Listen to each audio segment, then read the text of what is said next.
at Starbucks. The day looks back under the open sun.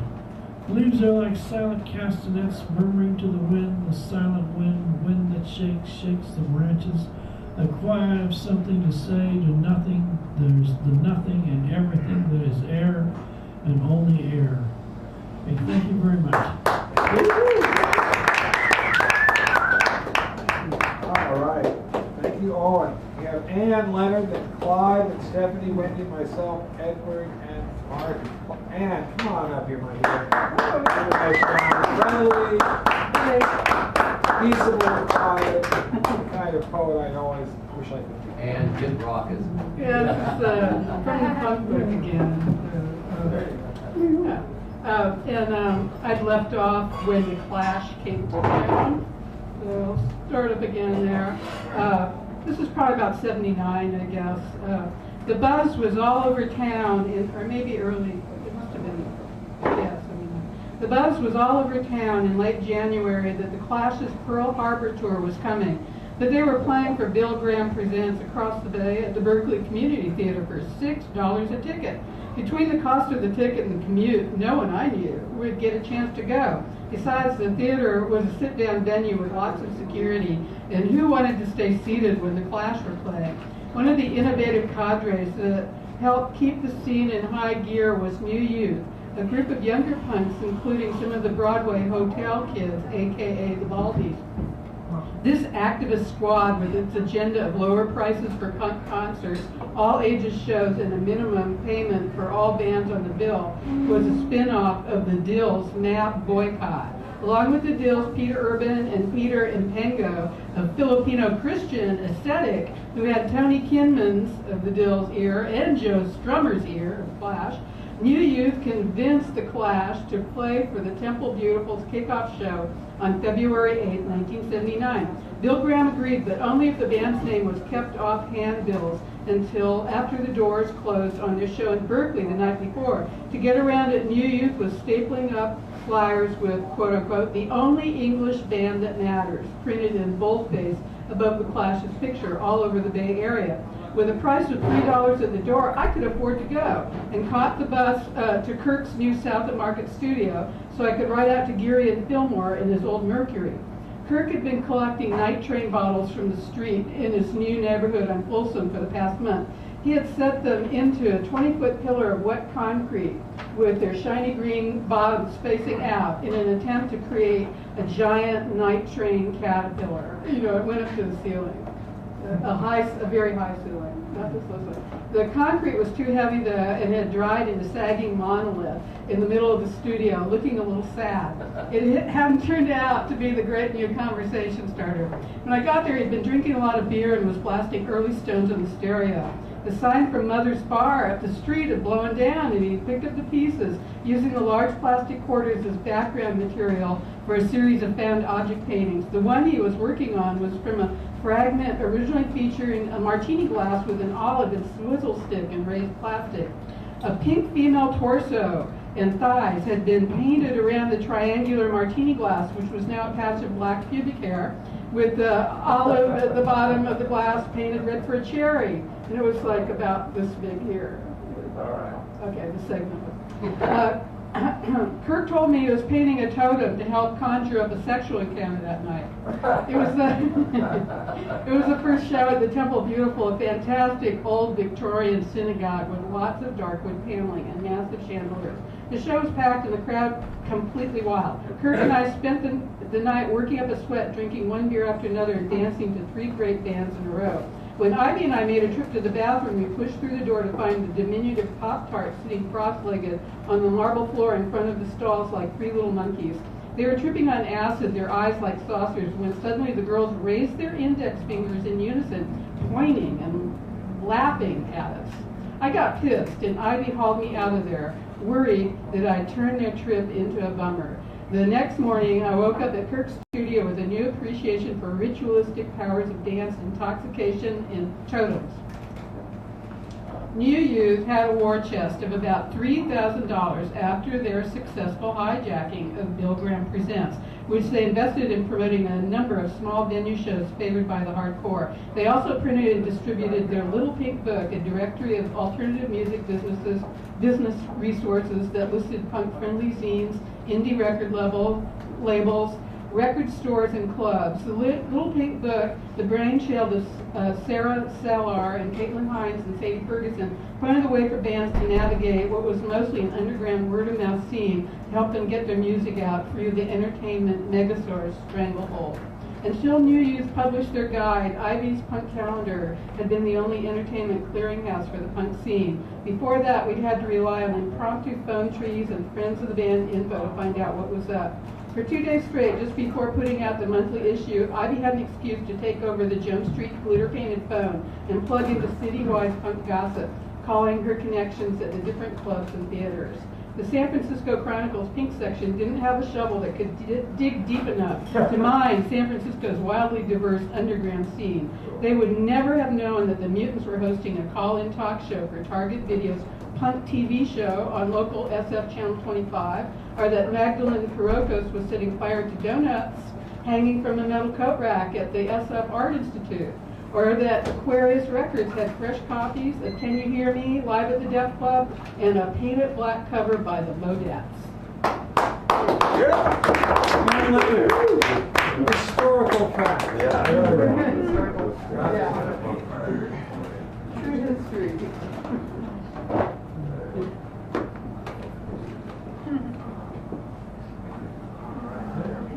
All right, now we have, Clyde Always is always up here. Bring him on up here, give him a nice round.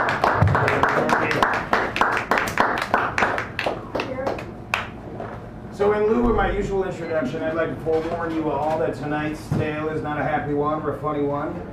Tonight's tale is one of loss and sorrow and bitter remorse and revenge and redemption, but mostly tonight's tale is one of young love.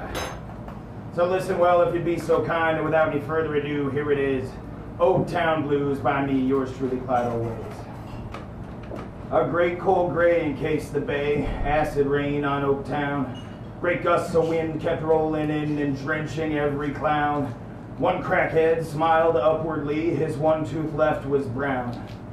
The boy was lying on his face, dreaming a lucid dream, grinding his teeth and clawing his sheets and scratching at every seam. Waking rough, he hurried to drink a cold bottle of steam. The girl he loved was not far off, someplace she'd never been, when a demon dropped some pills into her sweating glass of gin. 4 other rats all gathered round, her world began to spin. The boy was lighting up a stove, his guts all full of hate. He chewed his lip and thought aloud, I let it go too late. He thought of giving her a call, but thought it best to wait. The girl he loved had left that day, she said she needed space. With somber eyes he watched as she stuffed clothes into a case. She grabbed her things and kissed his cheek and ran out of the place. Now the rats were swift in taking her beneath an overpass, where solid shadow hid a crime as gruff as broken glass. And after a while they got bored and left her in the grass. Now the boy was chewing up his nails, listening to the rain. He swilled another whiskey shot in hopes to dull the pain. He thought of her, then thought to put a bullet in his brain. Now the girl was moaning wearily, her wounds began to sting. The drugs were wearing off, and yet she barely felt a thing. And so she didn't notice when her phone began to ring. Now the boy was looking hopeful then, his shoulders kind of fell. That voice recording sinister, that beep straight out of hell. And his mind was now made up and he loaded a single shell. And he left all of the doors unlocked and walked into the night and stomped the street with soaking feet and gripped his pistol tight and felt the icy drops of rain and felt the cold wind bite. Pigeons roosting overhead, drivers flying by. The boy was thrashing through there when he heard an anguished sigh, and he found her laying at his feet. The boy began to cry. And he called for help and looked on as they carried her away. And he clenched his fists and thought aloud, I'll make the bastards pay. No ragged man then idled by and had a lot to say. The ones that did this to your friend are evil to the core. They rob and kill, the old man said. They leave men on the floor. You find them in the warehouse with the red and orange door. Now the boy knew where their warehouse was and ran the whole way there. And he knew it would be a death trap, but he didn't seem to care.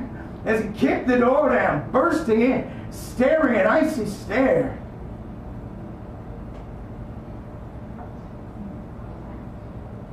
And the rats closed in, and vile grins.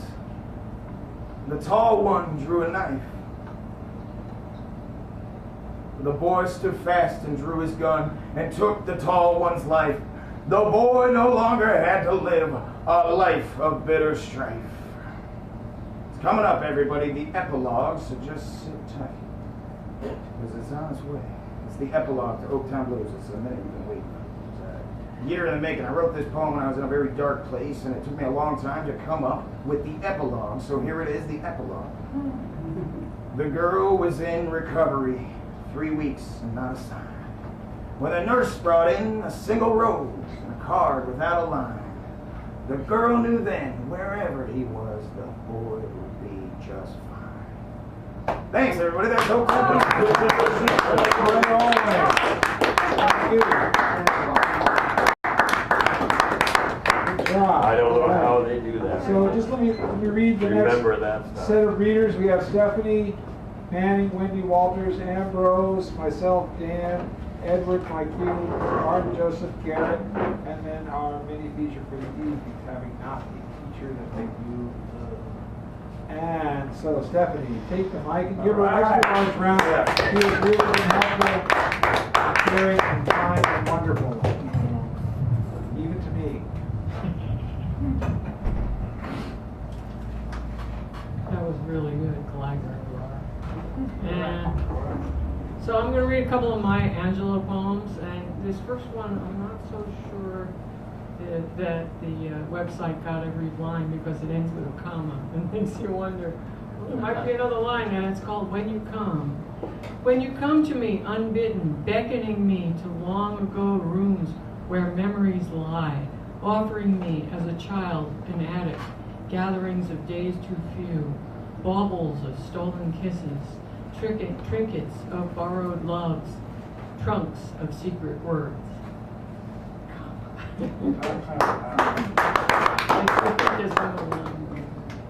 Okay, and here's one called Women Work. This woman really wrote wonderful working class, about the working class. At least I know. I've got the children to tend, the clothes to mend, the floor to mop, the food to shop, then the chicken to fry, the baby to dry. I got company to feed, the garden to weed. I've got shirts to press, the tots to dress, the can to be cut. I gotta clean up this hut, then see about the sick and the cotton to pick. Shine on me, sunshine, rain on me, rain. Fall softly, dewdrops, and cool my brow again. Storm, blow me from here with your fiercest wind. Let me float across the sky till I can rest again. Fall gently, snowflakes, cover me with white, cold, icy kisses, and let me rest tonight. Sun, rain, curving sky, mountains, oceans, leaf and stone, starshine, moon glow, you're all that I can call my own.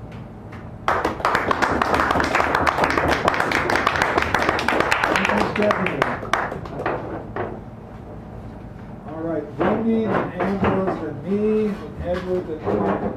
Give Wendy a nice warm welcome, please.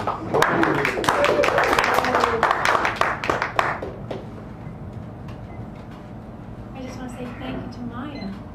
I don't have a poem about her or for her, but someone once gave me a book from a used bookstore written by her, and I learned about her life and how she became who she became as a poet. It was a very rich, rich life full of all kinds of struggle and suffering and beauty unimaginable.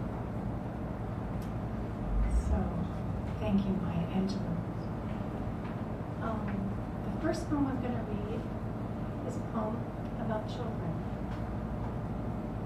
A child's hope to all who raise or teach me. Though I look so little and you look so big, and my muscles are weak while yours are quite strong, though you can say words that sound fancy and smart, my language is simple and awkward to start. Though you choose what you do and when and how long, there seem less options for my world and my song. I express my feelings free and easy. They're not bad, but you want me to listen and be quiet, no matter if I'm sad or mad, or even if I'm especially glad. You're an adult and I'm just a child, yet despite your commands, I am innocent and still have some wild. Let me grow, let me be as natural as the real me. I have dreams deep within my soul. I wouldn't want to lose them due to criticism's hold. While it's important to protect me, keep me safe so I can live, please don't smother all my hopes with fears of others' foolish votes. You may look big and have strong muscles and such words, and so many choices that your power seems absurd. Oh, please, do consider, if you will allow, that my future is being formed even now.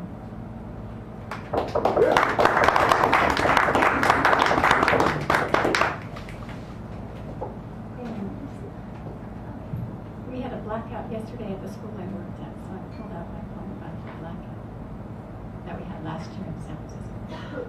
Today the lights went out in the middle of the day while cooking and working on the computer and planning to do a whole lot of other things. The lights just went out. So, with the refrigerator off and the computer shut down, and no lights to see by anywhere at home, out came the candles. For a while, I contemplated the delay in what I'd looked forward to, wondered how long it would last, and if the food in the refrigerator would go bad, if I'd finished the project that needed to be mailed, and a host of other complaints. And then I remembered how much I love candles in the dark, and being out from under my computer's logical limitations, with its never-ending, instantly available stream of mental data in words and images that grab too much of my energy as I sit still watching a monitor project tiny lights with unwanted messages. So I said to myself that it was okay, the lights being out, for I could let the computer go and the food in the refrigerator that might be lost. But cooking by candlelight was worth the leap out of a too predictable day into the serendipity of connections with neighbors in the street who I'd never met, who were also wondering about the loss of the lights. Today the lights went out, and though I grumbled a little, it was really worth the refreshing surprise of unexpected good times.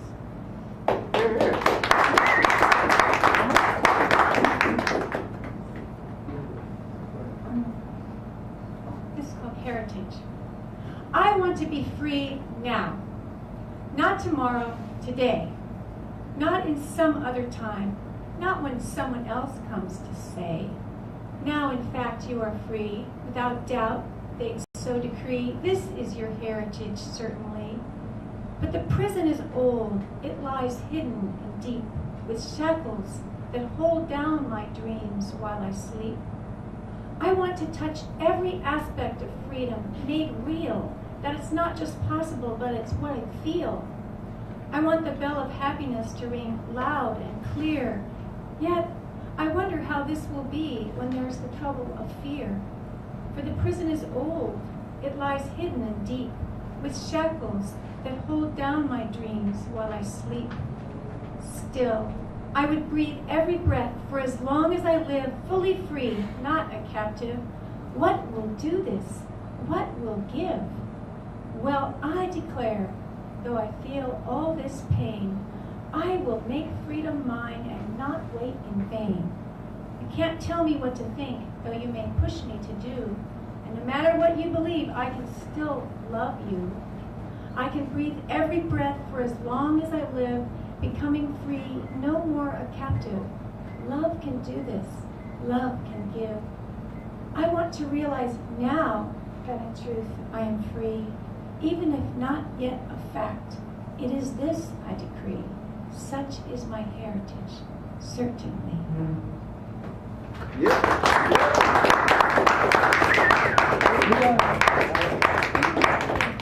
Thank you, Wendy. And now Ambrose.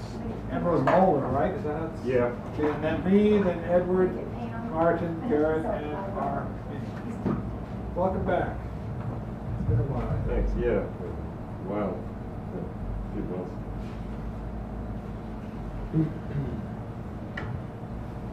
This one's called Counting Coup. I don't know if you're familiar with Counting Coup, what they used to do.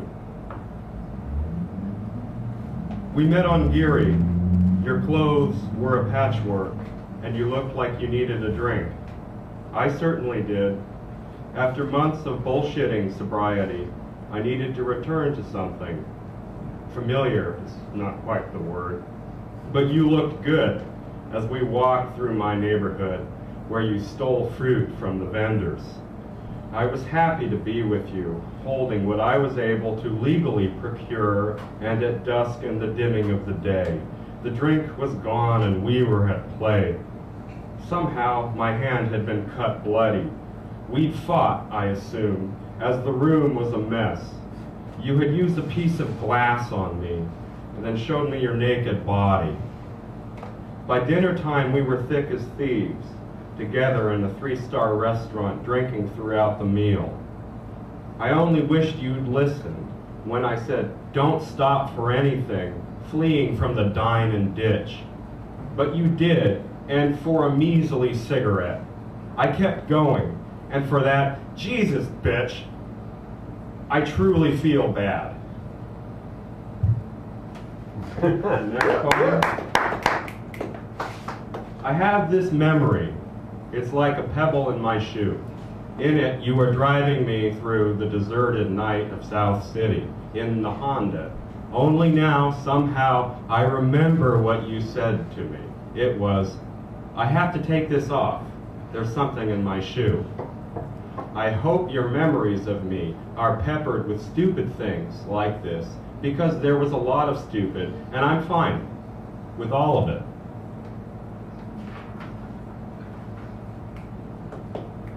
Aside for now, it's over. It's been over for a while.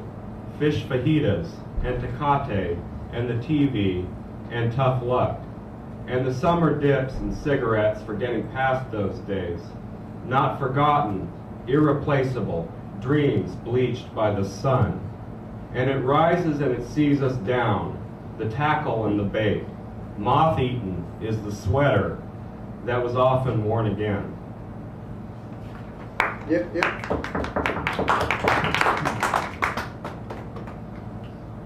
Fog rolling windward in. Oh, to be in it again. He knew it wasn't wine or whiskey, malt liquor or gin. Intoxicating though they be, persuasive as another me, but calling him to home within the cloud bank from the sea. It spoke to him, yet silently, and soft as nothing in its way. Over his heart it held such sway, the damp and gentle gray. And cold nights leeward bound, alone within a cloud, a melancholy crowd, these months of sunless days.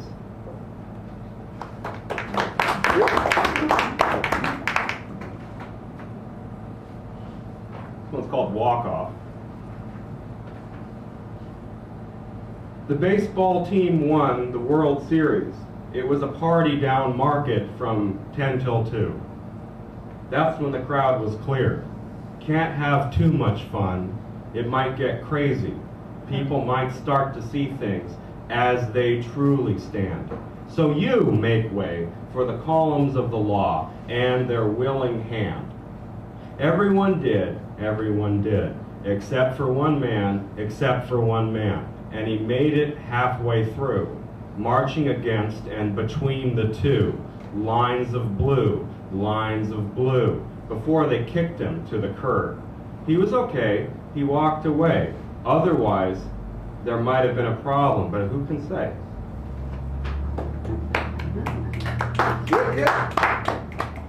Soft music plays in this near midnight hour, like an organ triumphant before failing. Thank you. Thank you. Welcome back. I'm going to perform from this location here rather than stand on ceremony or the floor. I'll just grab this. And hello, I'm Dan Brady, your wonderful host this evening. I hope you're enjoying yourself as much as I'm enjoying yourselves. This poem is very short. It's called Red Juicy. Red Juicy, cannibals eating meat. This jungle world, dog eat dog, rat race. Their cancer's revolution eating them out. Capitalists chewing fatty beef, waiting for the special of the day. Working man's hands in brown gravy.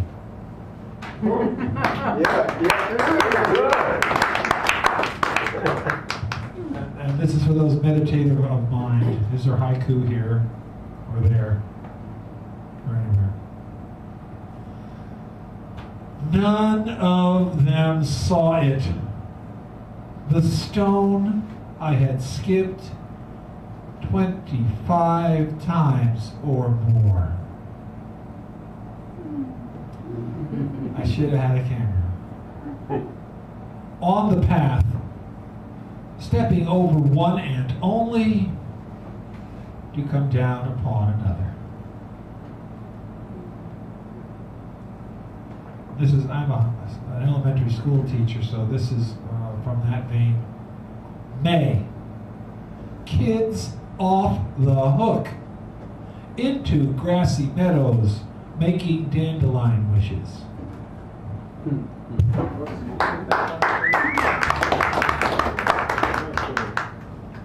And one of my perennial favorite haiku to read. Swift, over the pond, the rippled shadow, dragonfly, low enough for the frog. just barely.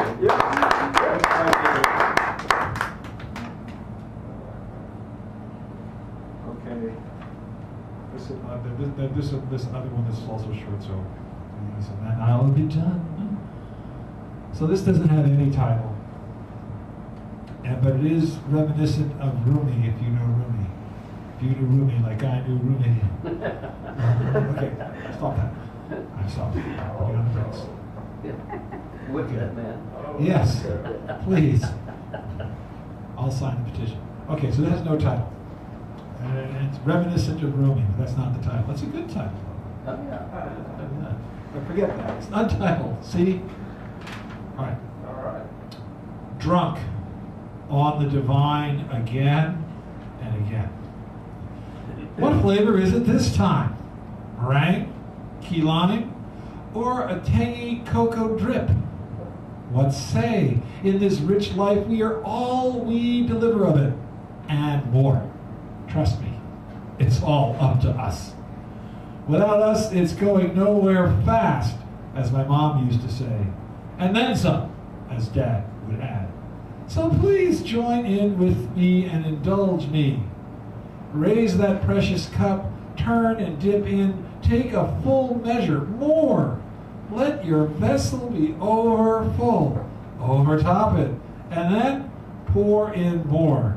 Swirl this divine wine. Yes, you may swill, slurp, even slop it about.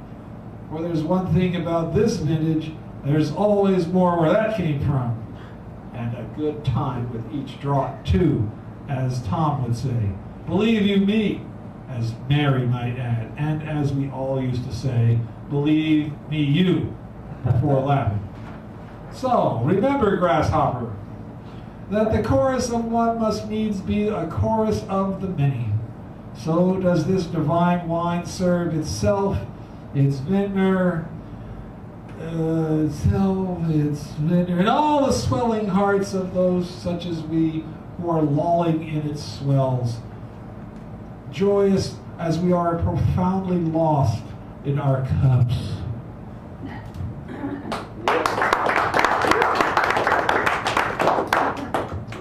And this last one is very meaningful,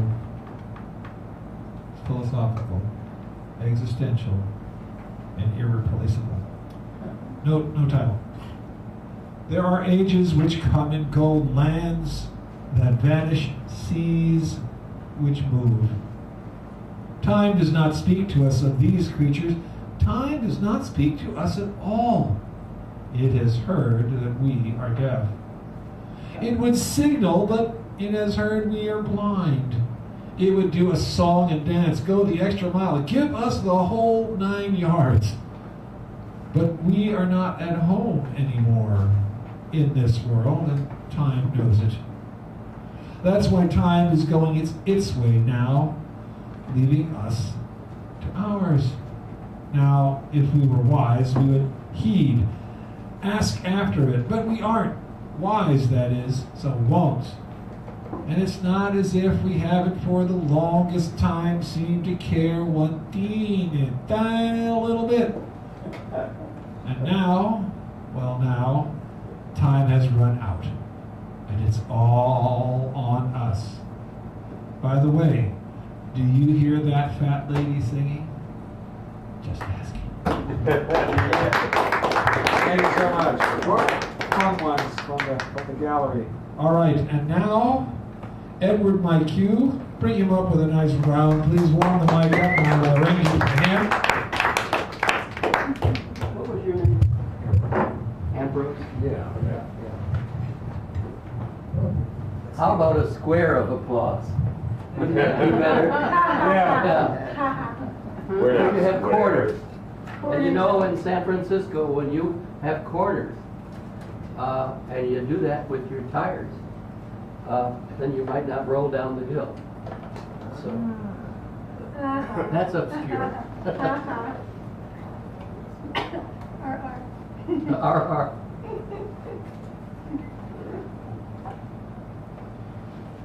Throw the writing books away. The academic empire's expired, now needing a columbarium to house it.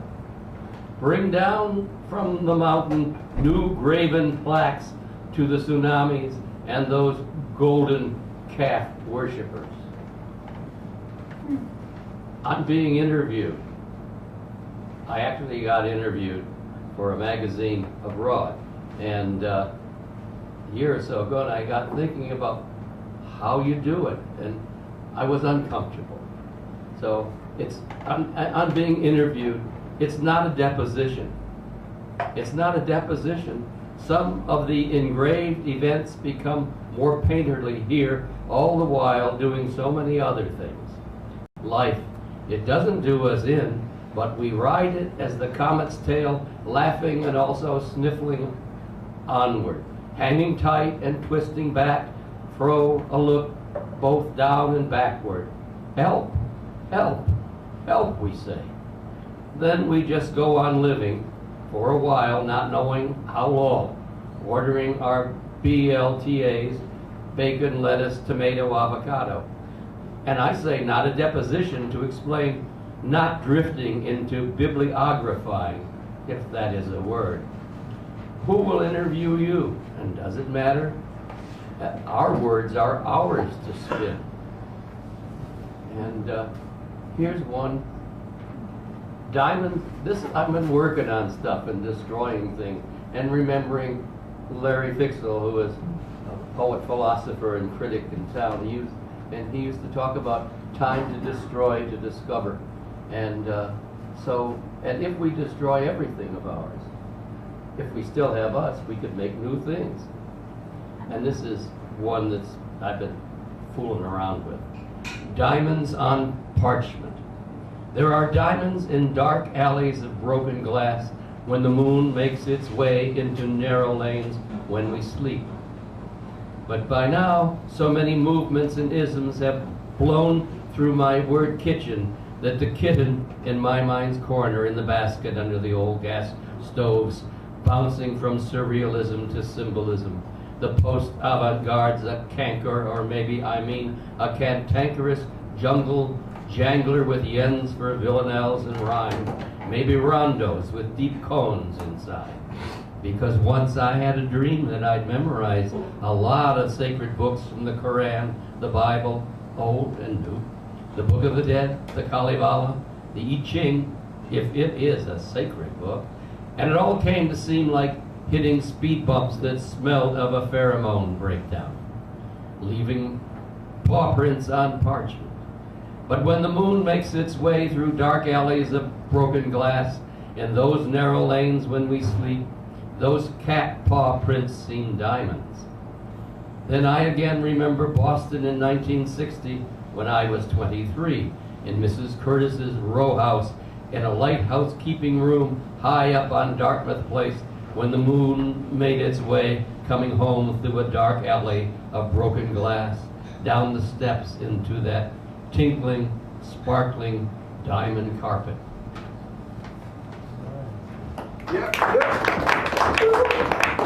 I think I make sense when I write them and I sort of speak them aloud. But then when I read them here, it's very interesting. There's not the same kind of sense, and maybe much less of it. And here's one that I was working on again, and it's called We Are the Early Grape. We are the early grape, flat, dry, and cloudy. The time is short, but some days never end. There is no joyous lake. There is no incantation that can bend the moment into the patterns we may see too late. Wait till tomorrow. Tomorrow never comes. Wait for tomorrow. Tomorrow never comes. Three's a crowd. This early one, the spunky one's the cream in your coffee. That's the thing. That's the thing. Do it now. Do it. Do it now. Because early wine is flat, dry, and cloudy, and some days never end. There is no joyous lake. There is no incantation that can bend the moment back into the patterns we have seen too late. Thanks. Thank you. Nicely done. All right, we have Martin Joseph, then Garrett Murphy, Clara, and our mini for the evening, which is Guilford. So, Martin Joseph, I noticed you have been filming over there in an Eddie Potts here. Sorry, I shouldn't be talking like that. I forget myself. Every Tuesday. Oh wait, it's Thursday. When you're laid up in bed again, they'll play it for you. Thank you. And you'll be so nowhere to run. We got ready for you, my dear. Good evening, Sacred Grounds. Good evening. March 1973, International Women's Day. Hundreds of thousands of women marched behind the slogan, "Women hold up half the sky." I knew a woman named Sylvia who did improvisational theater with me, and far better than I did, and was probably the smartest woman I ever met. And at the time, I had hopes. I wrote a poem called "Half the Sky is Falling." Rip it open, the top of my head, in the quick, touch it with warmth, and see if I do not sing to you. Is truth no more than strung out nights, just wind-blown curtains to a cold touch, shivering cold?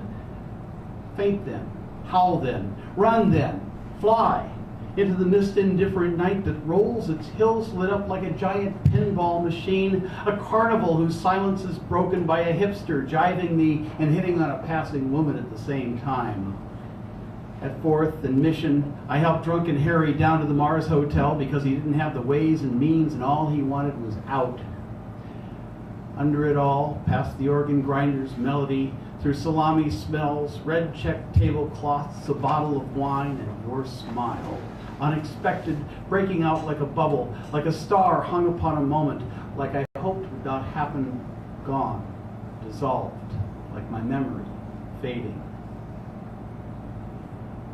These few gifts from heaven, these redwoods, twisted brooks, convoluted rocks, salt spray, crunching sand, green hills, sky, fog, sunset, sheep, though they appear seldom enough in this concrete circus, these are not enough. Pick up a thread left dangling, a voice out over the Portola Hills, running through wires, moving like the end of a synapse, like the beginning of a thought, like the middle of reality. Sweep the pattern clean with the flick, start again, and for intermission, hear the sound of one hand clapping.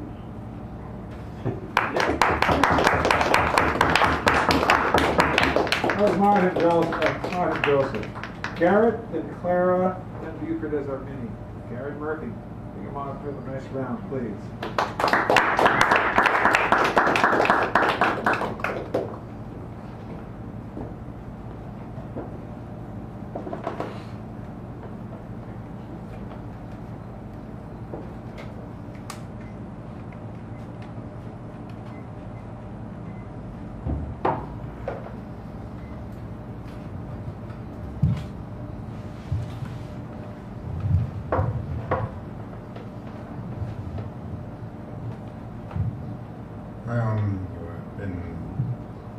Laid up with Larry Johnson towards the middle and end of last week. That's part of why, that's essentially why I didn't show up last week. But so I'm still taking, it's somewhat easy. I will do some reading though. Well, one-way streets lead from oneself, you think. People complain about the warm and the fuzzy without a word about the cold and the hard. Politicals whine about how we're too laxy and never comes a point where we are too tough. All they want to share with the others is the misery of their own existence. See, they just can't stand to see the others, the kids, the women, the colors, the trees, the journals, the animals, the subordinates themselves too happy or fulfilled. Why, that would prove all the wasted time they've used up.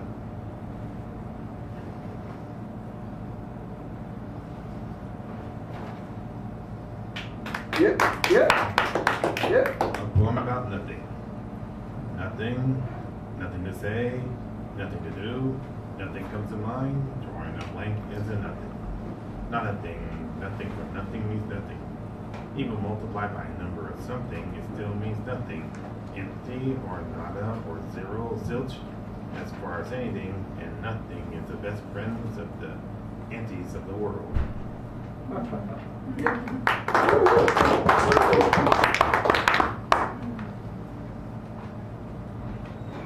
Whoopers, who you ain't. With respects and apologies in Dorothy Park. I hate whooping. It rips my ears and sears my mind and reveals wokeness that would be fine on a wolf. Not so much on a wannabes, especially while it hurts the ears and rattles the brain and disrupts the concentration. That's not the TV game show. I hate whoopers. They didn't ruin my train of thought, and that's no whistle.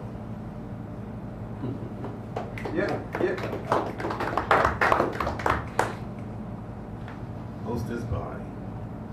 Old Susie Q, you were one of the first to be cast aside in favor of a cupcake, fruit pie, that notorious Twinkie, falsely accused as accessory to the Moscone murders, and yes, the ding dong, how apt that one is when you think about it. Oh, me yo ho, the chocolatey snack that gives one go. A big delight in a revite, so claim the corporate management who played the lead to the rest of us.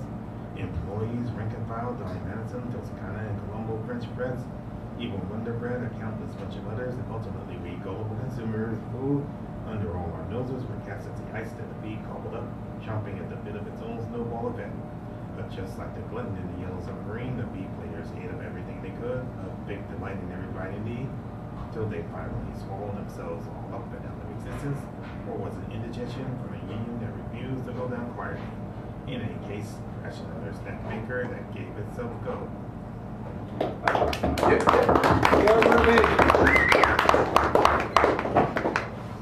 All right, this brings us to Clara Sue and then our mini feature, which actually is the closer for the evening.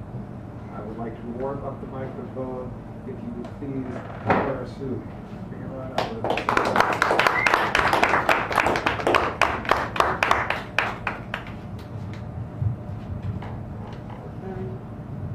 Short poem. Very short. Very short poem. It's titled Japanese Garden. Sky, arched, water, bridge, a half moon. June slips by in her geta, koyu in red kimonos, things to wear, under the shades, a bell. That's it. You've been wanting more. Key. All right, so Buford, you're going to be our mini for the evening, and then we'll take care of these fabulous, fabulous prizes. And we'll explain how that works in due course. Give them a nice round, our mini for the evening.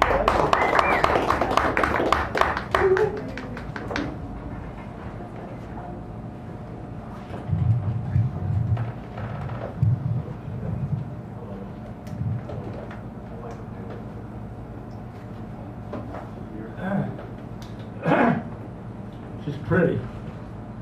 She's pretty with blonde, petite, but with bad teeth, 64 at my age. We sit at the pizzeria on Hay Street and discuss her aches and pains, rather big ones, her sciatica, how she's been pushed about by unethical, violent cops. She has these blue eyes, almost white. She's very blonde and very thin, short. Inside the pizza place, only young, rich-looking, probably University of San Francisco students are there who chat and stand in line for slices of what else? Pizza. You want another slice? She says, and those eyes, and she and those eyes ask me. I'm trying to get George Lucas to put together a circus art center I could run, she continues. Oprah could help. She and her swirls of hair contend. This is about one of my students. I'm a teacher's aide with developmentally challenged students in the San Francisco schools. This is called Mr. Buford, Go Home.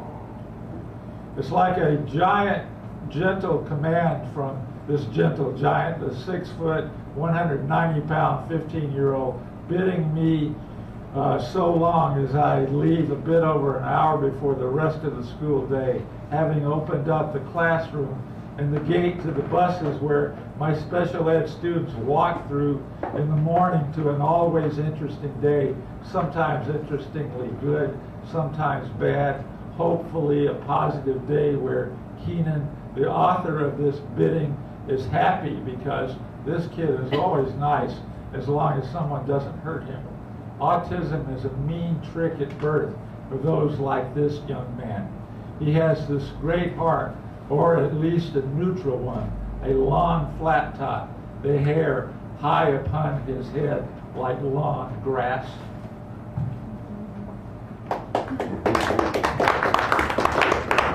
This is called I Hold Your Shoulders. I hold your shoulders trying to get you to slow down and hear what each of us has to say. There is nothing to say except that what each of us wants. Nothing that matters except what our hearts need.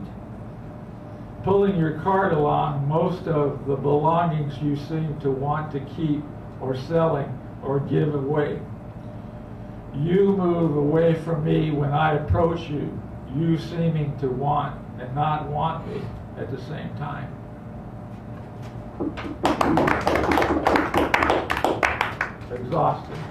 Exhausted too.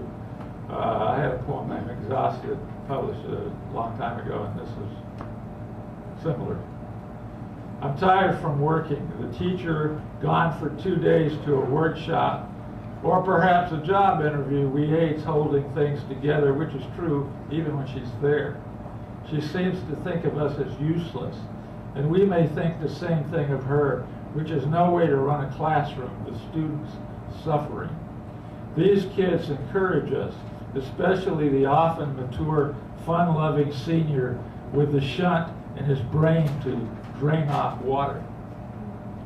We all give and give and give and are paid poorly for this area, the second most expensive city in the United States, after, I would imagine, the overwhelming New York City. I eat a lightweight, cheap Subway sandwich, meat and whole wheat, with salt and vinegar, potato chips, and a diet soda for lunch. I guess I need more food, but it's probably downtown, and I hate to spend more than the special Subway price offered of $5.71 anyway. Later on, I go to music and poetry. If I don't, I may need, and if I don't, I may need more nutrition and a reasonable life. Yep. How much time is it, Dan? 3 minutes? Okay.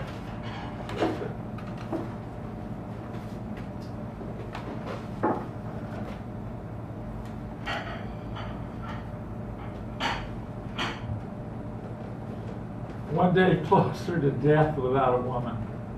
I'm unable to find you. You're either too young, too tall, too unable to function, or want money when I don't have any. I want love, but I don't have what you want. You want security, to live in a nice neighborhood, to own a rambling house. I want to write more poems, to buy baseball cards and small metal figures of ball players and sell them at baseball card shows. I want to teach, and you want me to be a big-time salesman in a corporate environment. I want to hold on to my small, inexpensive apartment, and you want to sleep outside. I can't handle the bugs and the robbers and the muggers. Where are you when I need someone with a house who doesn't need me to drive you around in a nice car? I've become single again for about 13 years after almost 20 years married and nearly 32 years single from birth. When I was married, we lived in over 50 residences, so marriage was unsettling too. At least the bed was warm. It's just that I'm wild within context.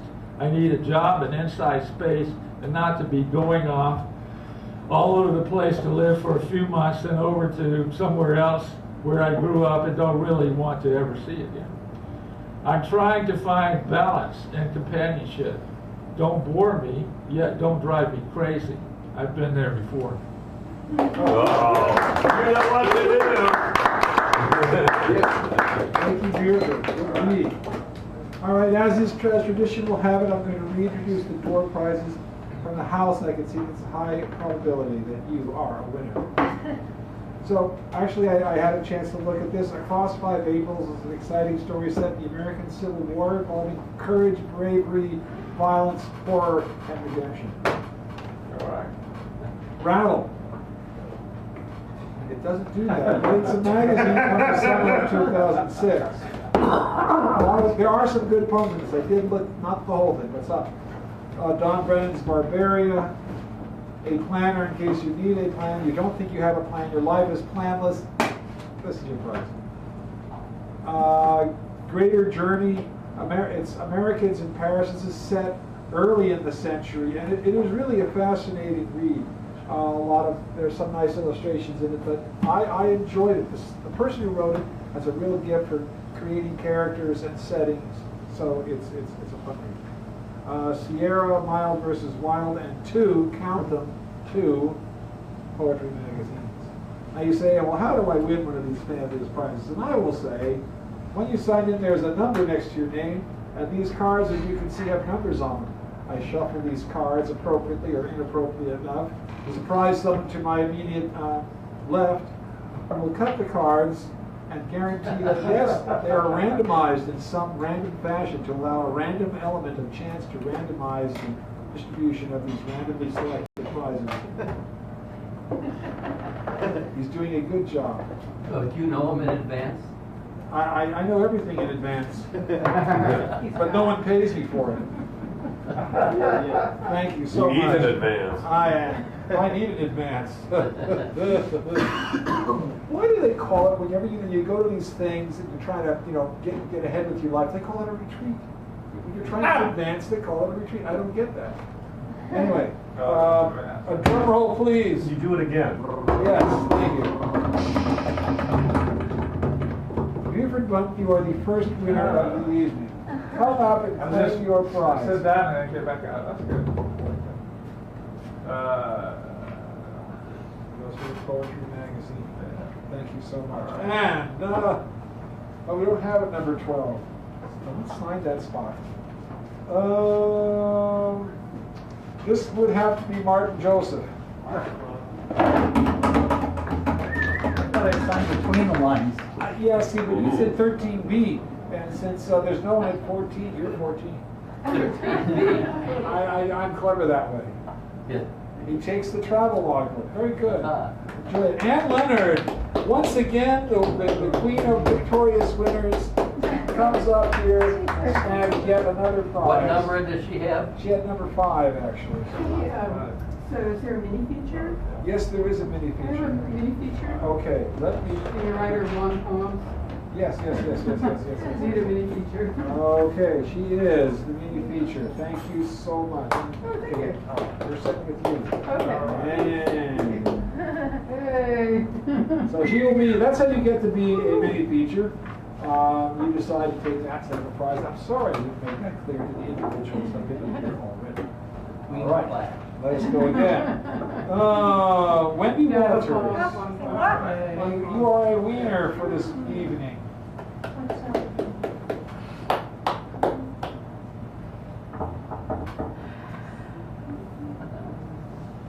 She snags the poetry. All right. This leaves the calendar, Sierra, Barbaria, Rattle, and Across 5 April. This has Steamy Romance. Just to let you know, Steamy Romance. Oh, that's. Unseemly, not steamy. No, Sorry. that was. There's no number 9. Number 11. Well, that would be me. I'm giving these away. Yeah. Owen Dunkel. Just check. Snag your choice. Be free. Be brave. Oh, that was funny.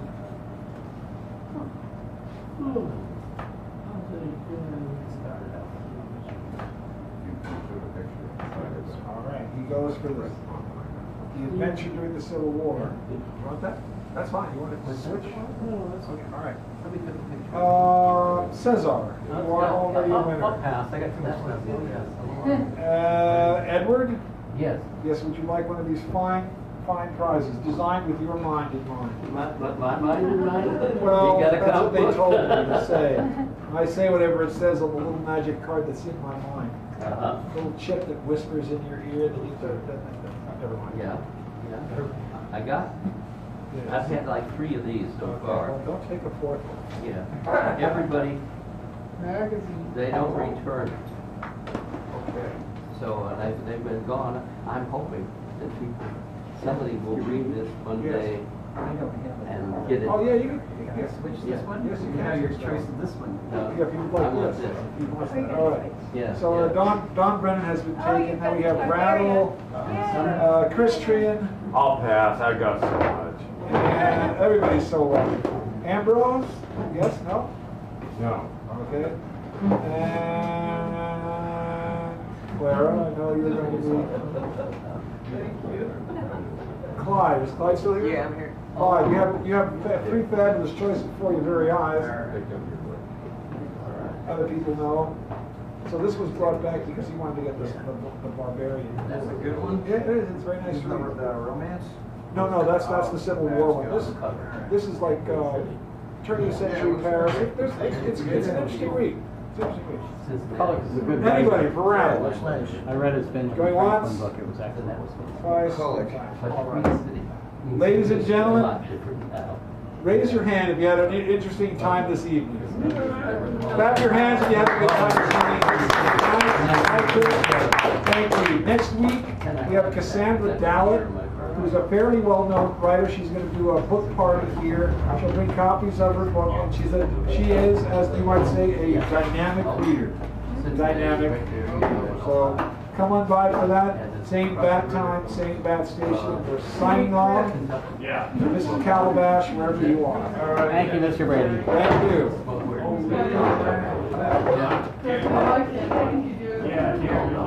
But I'm going with home. Oh, yeah.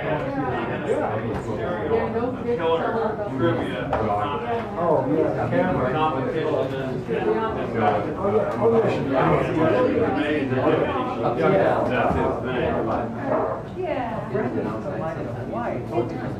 You know, Kat was smarter than I ever thought, because one night I was playing a John Waters movie. It might have been, I think it was one where, I can't remember which one it was, but anyhow, John was in it with a woman who was wearing big cap like that. And my little feral cat that I found was on the ground there. So we're all I've been shaking the biscuits at him to get him to try to stop biting my ankles all the time. So anyhow, and here's a John Waters film, and it's John dressed up in a very snazzy 40s style suit, and this woman, they're doing an interview, and she starts screaming and throwing papers around and shaking papers, and the cat looked at her on the screen, and then he turned around and looked at me, and then he looked at her, and he looked at me, and went, "No, I'm not being yelled at." You know, or something like that. Where is he going to The Green Oak Books at Mark and Bob. And I think it's June 9th. I'm pretty sure. I think it's Monday. But you can call them up and find out, you know, yeah, they're very friendly. And it's in the evening sometime. And he's got a new book out. That should be fun, huh? Yeah, it should. My daughter went to one of those a couple of years ago when he had a book out and had a great time.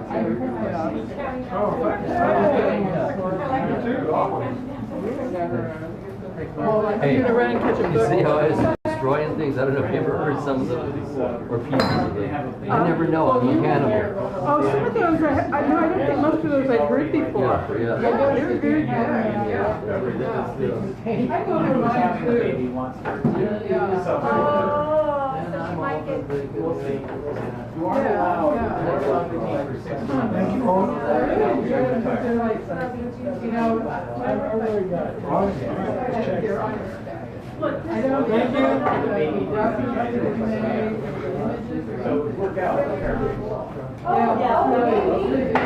So here you're offering the portrait.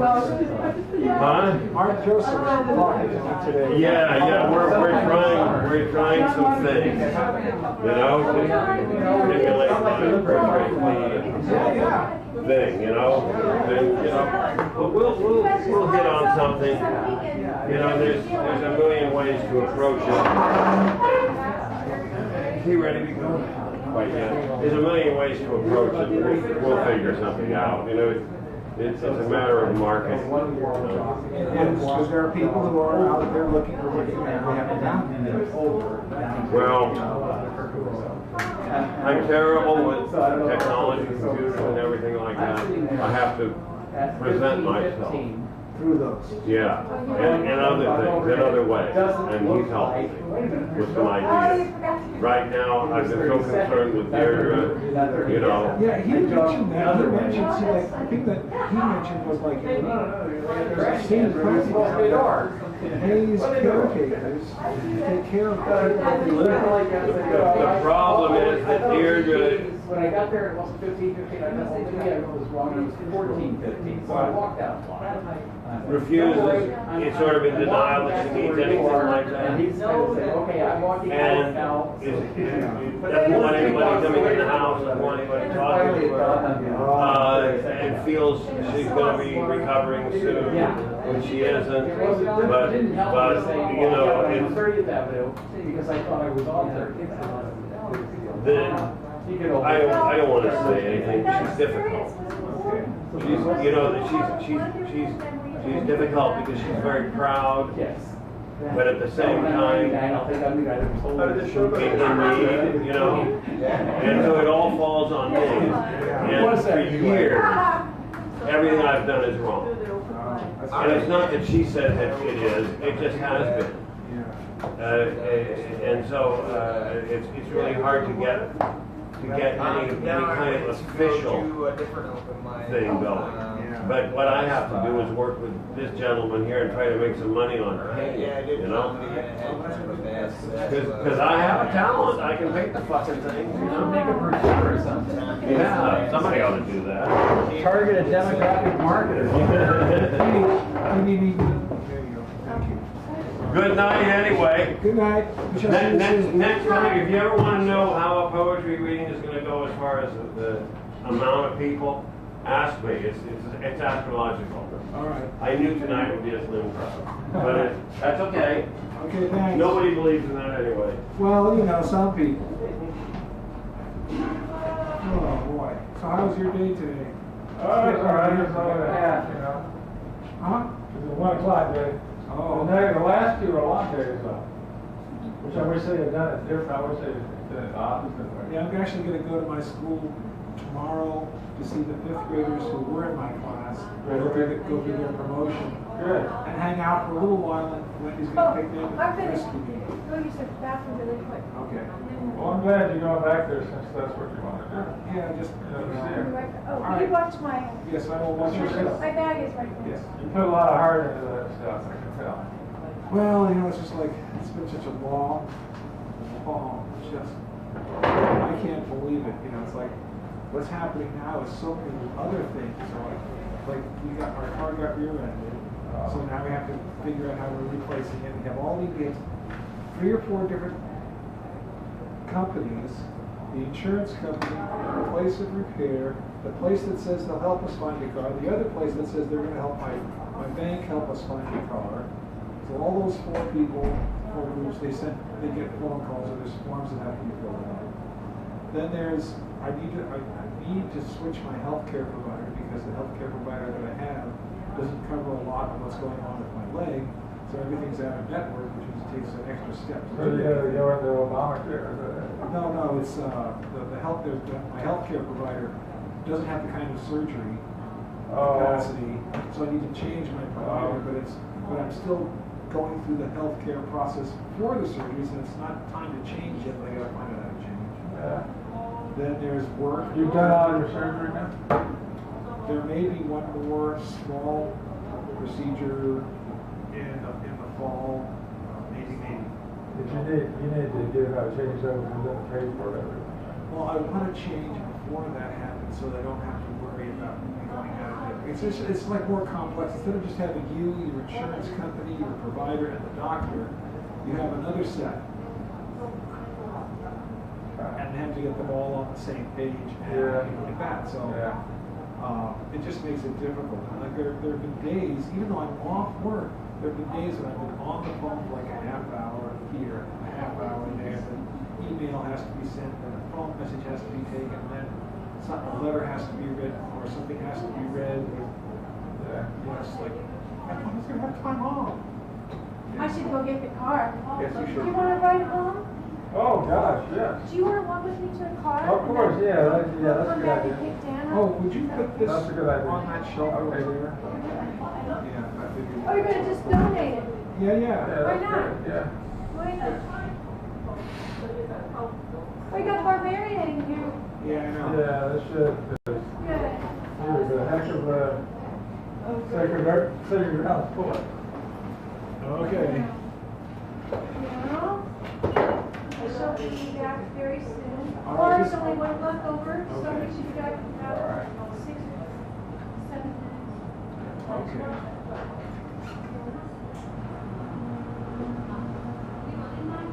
All right, Mike. All right, Clive. Yeah. Good. How do you memorize? Do you have a photographic memory? You memorize such long things. It's amazing. Well, no, I mean, kind of, but it's more like if I write it down in my notebook and then I read it a bunch of times. And then you just remember the general story. I say it, yeah, but I say it, yeah, all the time. It's like once I do it on stage, it's like I'll write something and I'll labor over memorizing it for the day, and then it's like I gotta go and do it on stage, and then once I do it on stage once, it's like, Oh, then you can. Wow. yeah, it's just there. But yeah, I can kind of see it written. Amazing. It's That's like, still a really good Wish I memory. could memorize like Yeah, that. that's a really good memory. I know it's possible, but you know, I just don't. It's really fun to Time's memorize not my something own. you like. I mean, it just Alright. feels Well, so that's, special. you know, actors do that. Actors Yeah, are yeah, really yeah, good it's at that. starting when I Well, my was a kid, sister's yeah, I just- was my memorizing sister's other on people's stage. stuff. Like I She has- memorized a bunch of Yeah. Back when she was growing Dennis up, Leary's and like Uh-huh. rants and teachers jokes and at her things, and I Yeah. didn't used know to she do, couldn't read yeah, in third just grade like because she would no memorize song, I like to everything. learn Thought the that's what words you were like supposed to do. Right. And no, you're not supposed to just Well, memorize everything. it's a nice, Because I think she told me it was a third grade teacher that gave her something I'm to trying read to bring in that she hadn't seen blood before. because I feel like And Kathy's San gonna, Francisco has poetry every night. Yeah. Did you get the answer? but she caught on very quickly. What does she do for a living? That's what she does for a living. She's for poets. In San Francisco. Denver Conference. Yeah. And she's a stage, she works for the stage, the theater, Oh, the city yeah. theater. Bella, And yes, dear. do you have your poetry page that you can give him a copy? I have, I You think I should always have. bring that in case. Oh, No, no, I don't have copies. It's It's real comprehensive, you're It right. tells you. But I can Every give him night the of the thing week. here. Come here, I can show him. Poetry page. And then here, The restroom? yeah, it's through there, into their kitchen and to the left, and then kind of to the left. But I have this, I can give it this, this should get some close.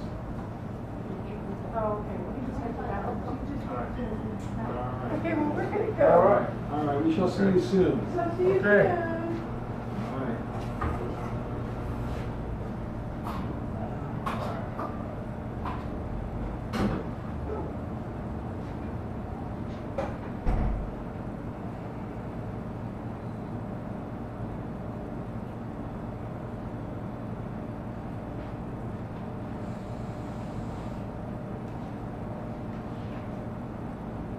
So Clara, what's happening?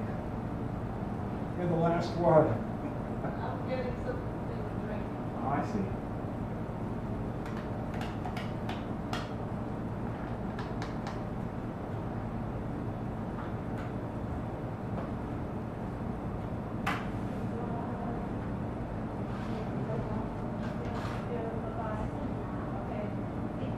Good night.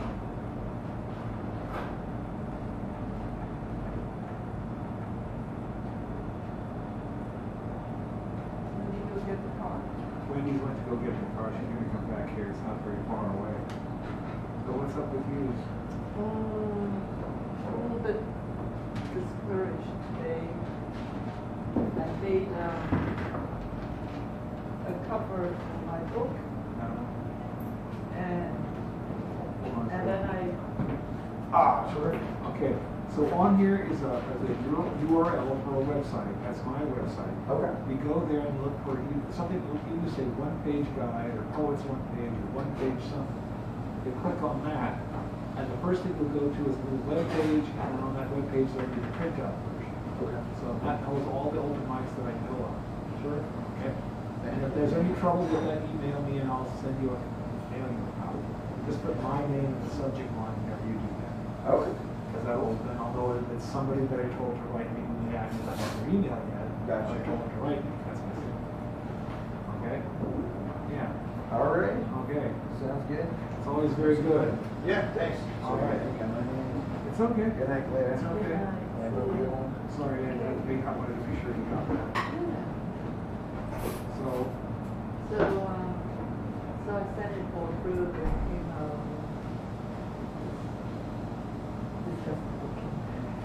oh. it's my ability to design a cover Oh. that has failed. That's all. Well, you'll get it. I've halfway decided to make a collection.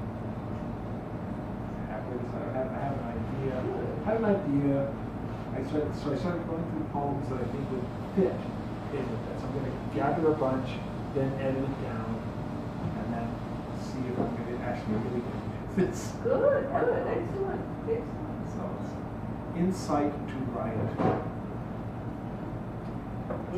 Insight Insight to riot.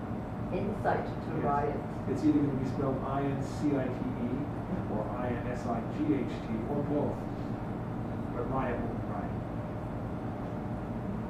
Cool. Yeah. I think it has a fun aspect of it. Yeah.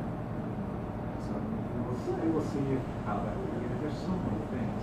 I'm not lucky. And I'm tired at the end of every day. And I don't get enough sleep, but there's always too much to do, and I never have enough time to do anything. You're not working at school doesn't mean that you're not working. I know, it's like, God. Yesterday it was like 3 hours on the phone, 3 hours. I mean, off and on in chunks. And then I had to write something that says off and fill something out, look at papers, order, and make a few phone calls. I'm like, okay, this is like a 6-hour day. It's like school, you know.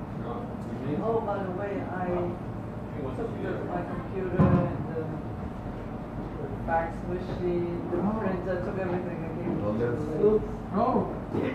So it's a good place to know. Yes. I mean, if they can make some money out of it, it's great. Yeah. I think it's even, get thrown out into the. Yeah, I think they either, well, they'll either refurbish or recycle, but they do sell, reconditioned things. They would know what to do with Yeah, it. which is So I much feel fun. good that I do. Wow. Yeah, because they all manufacturers that cannot say that they can just say. Well, the monitors perform really well. Yeah, that makes me very happy. That was great. I mean, I was like, oh, boom, it's done. I don't have to do anything. Would that other problems would solve themselves. So one of the big things is that's up in the air, of course, is still school. I haven't found out what grade level. I've heard rumors, other rumors, but no official sheet of this is who is teaching which grade level, who's in which classroom. But you think that you will be teaching there? I haven't said no. I've said yes. Yes, I'm coming back. I'd like to teach 4th grade or 2nd grade. I do not want to teach class. Every year they send out a form which is not official, not binding. He always asks for it. I always go down. And I don't know what they're going to do at this point.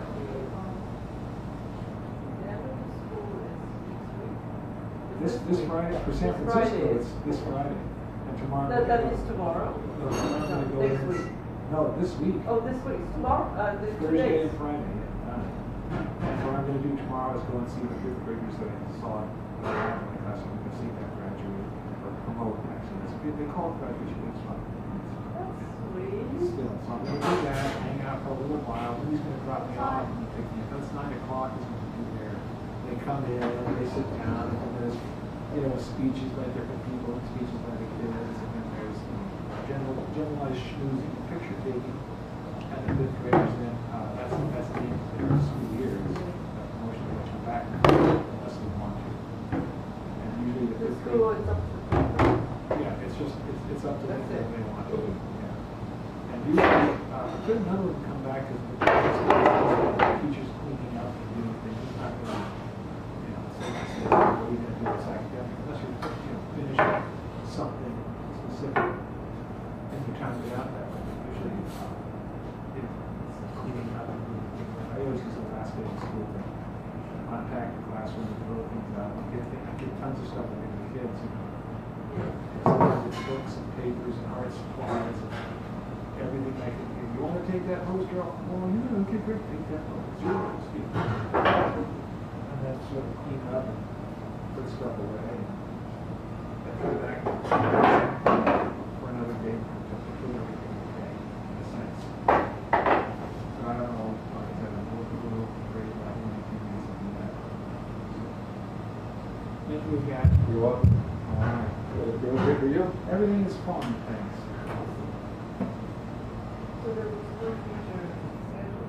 No, not tonight. No. I was gonna have, I left a message to Garrett to call me back, because I thought, he might want to, because he noticed that I didn't have a feature listed. I said, well, why? But he didn't get, well, he didn't get back to me, and it was this little thing, and I thought, I'm tired. So, I just,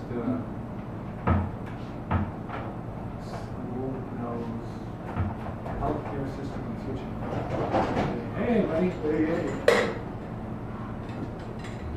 we're switching. We'll be switching.